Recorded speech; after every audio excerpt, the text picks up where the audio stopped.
Bonjour Paul-Adrien, Bonjour Saïd. content de vous recevoir. Vous représentez l'ESCA, vous êtes directeur de cabinet et président de la commission diversité et inclusion. Est-ce que vous pouvez nous dire quelques mots sur l'ESCA d'abord?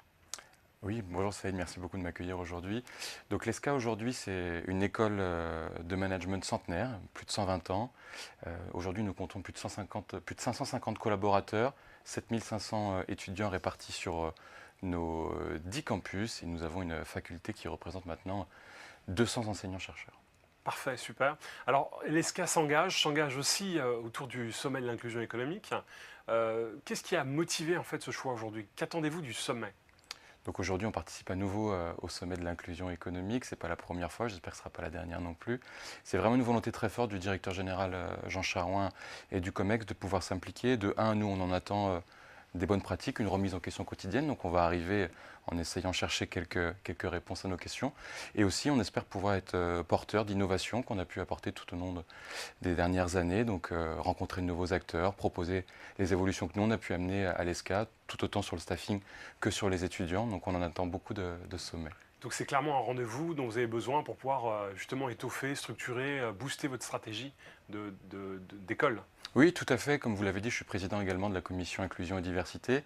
On a pour but de créer un livre blanc pour les élections diverses à venir. Donc on se laisse 24 mois. Et donc on souhaite venir prendre toutes les bonnes idées, aller piocher.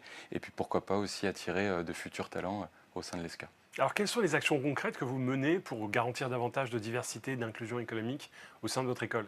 Pour en prendre une particulière, comme on est un établissement d'enseignement supérieur, on a la particularité d'être un enseignement supérieur privé d'intérêt général. On a un statut ESPIC, donc pour nous c'est une valeur très importante.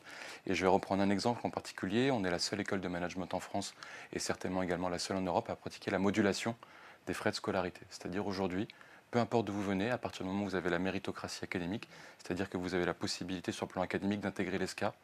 L'ESCA, si vous avez des revenus très faibles, très clairement, de la première à la 5e année, c'est 0 €. Donc aujourd'hui, pour nous, c'est une dimension très forte, sociétale très forte aussi. On souhaite continuer à développer cette information et ce processus. Il est encore peu connu.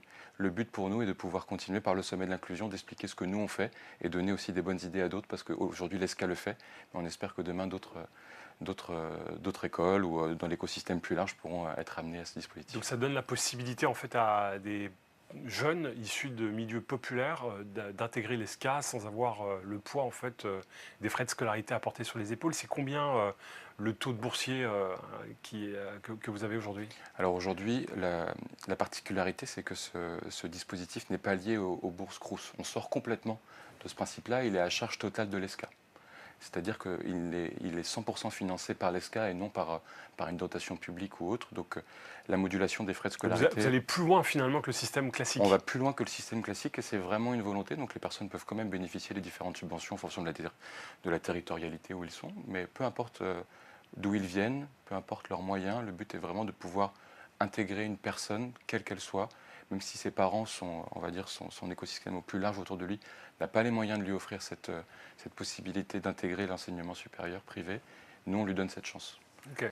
Alors nous on est convaincus que pour faire bouger un peu le système, on a besoin à un moment donné de mobiliser davantage à la fois les collaborateurs des entreprises qui s'engagent, mais aussi en externe sur l'ensemble des parties prenantes.